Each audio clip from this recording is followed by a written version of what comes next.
বলিউডের নামজাদা অভিনেত্রী কাজল গত শতকের ৯০-এর দশক থেকে দর্শককে মাতিয়ে রেখেছেন। এখনও তার প্রভাব কম নয়। তিনি এবার পেলেন ভারতের পশ্চিমবঙ্গের আনন্দবাজার.com-এর বছরের বেস্ট 2026 পুরস্কার।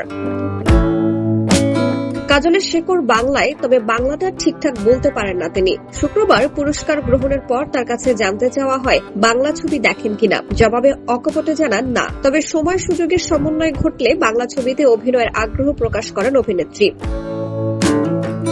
কাজলের মা তনুজা ভারতের খ্যাতিমান অভিনেত্রী। হিন্দির পাশাপাশি বাংলায়ও তার দাপট ছিল বেশ। কাজল কি মায়ের মতোই হতে পেরেছেন? এমন প্রশ্নের জবাবে তিনি বলেন, এখনো চেষ্টা করে চলেছি। মা অনেক বড় মাপের অভিনেত্রী। সারা জীবন মায়ের দেখানো পথেই হেঁটে এসেছি। কথার ফাঁকে কাজল এটাও জানান, তিনি ভীষণ নিয়ম মাফিক চলেন। তার কথায়, আমি ভীষণ শৃঙ্খলা পরায়ণ। বলিউডের খুব কম লোক আছেন যারা সঠিক সময়ে সেটে আসেন। আমি কিন্তু তাদের মধ্যে একজন। আবার ঠিক সময়ে সেট থেকে বেরিয়েও পড়ে, এটাই আমার স্বভাব। এবার আনন্দবাজারের বছরের বেস্ট পুরস্কার কাজল ছাড়াও পেয়েছেন পাওলি দাম, দেব, নিকিতা গান্ধী, ব্রাত্য বসু সহ আরো অনেকে।